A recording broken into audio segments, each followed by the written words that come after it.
Assalamualaikum warahmatullahi wabarakatuh. Halo semua, kami dari kelompok 8 ingin mempresentasikan hasil kerja kelompok kami. Sebelum itu, izinkan kami perkenalan terlebih dahulu.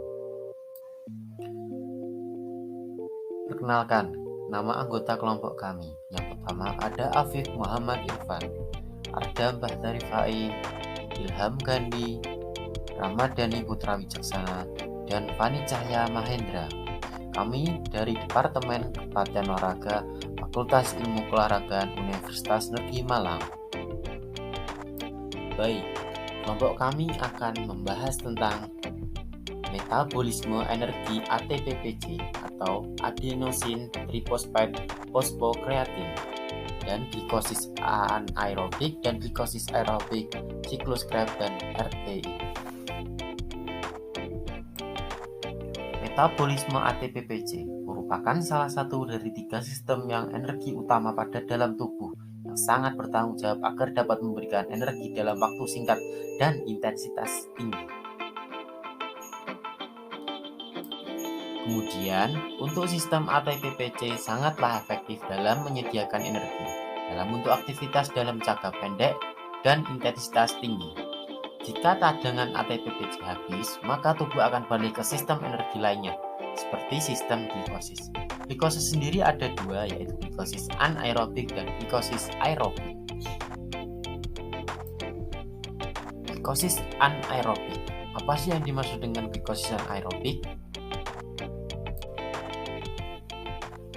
Glikosis anaerobik adalah proses biokimia yang dapat membantu menghasilkan energi tanpa menggunakan bantuan oksigen. Hal tersebut merupakan bagian penting dalam sistem anaerobik. Kemudian ada tahapan utama glikosis anaerobik. Tahapan pertama adalah pemecah glukosa. Glukosa akan dibentuk menjadi gula dengan sederhana dengan bernama fruktosa 1-6 disulfat melalui proses glikoses yang sudah ada. Kemudian pembentukan asam laktat. Kemudian fruktosa akan dibentuk dalam menjadi 2 molekul pirufat. Kemudian pembentukan energi. Pirufat kemudian akan bereaksi dengan azin laktat dehidrogenase dan akan membentuk asam laktat dan kemudian menyediakan energi dalam bentuk ion hidrogen dan elektron dan dapat digunakan untuk memproduksi sel untuk membentuk ATP yang baru. Glikosis aerobik. Apa sih yang dimaksud dengan glikosis aerobik? Metabolisme glikosis aerobik sendiri adalah sebuah proses biokimia dalam tubuh yang membantu agar dapat membantu mengubah energi dalam molekul glukosa menjadi energi yang dapat digunakan oleh sel. Dalam proses ini akan terjadi dalam mitokondria sel dan membutuhkan akannya oksigen. Berikut proses utama glikosis aerobik. Pada tahapan pertama ada proses glikosis. Pada tahapan awal ini, molekul glukosa akan dipecah menjadi 2 bagian molekul pirufat melalui beberapa reaksi kimia. Kemudian, tahapan kedua, siklus Krebs. Pada tahapan kedua ini, pirufat akan diubah menjadi asam sitrat dan akan memasuki siklus Krebs. Dalam siklus ini akan pecah menjadi CO2 dan hidrogen. Kemudian yang ketiga, transport elektron.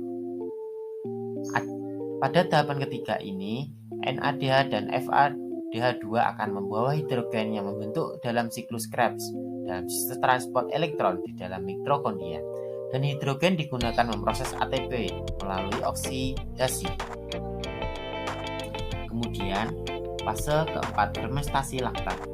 Jika oksigen tidak tersedia dalam jumlah yang cukup dan sel akan mengubah pirufat menjadi laktat melalui proses fermentasi. Berikut adalah proses utama glikosis aerobik. Dapat kita simpulkan, dalam proses glikosis aerobik tersebut dapat memungkinkan sel untuk mengubah energi potensial dalam molekul ATP dan merupakan sumber energi utama untuk sel. Kemudian ada siklus Krebs.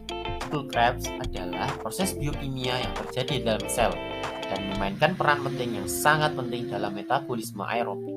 Dalam siklus ini terjadi dalam mitokondria dan membantu mengubah energi potensial dalam bahan bakar seperti glukosa dan lemak menjadi energi yang dapat digunakan oleh sel.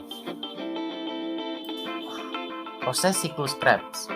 Pada tahap pertama, asam sitrat pada tahap ini di pirufat yang dihasilkan dari glikosis dapat diubah menjadi asam sitrat.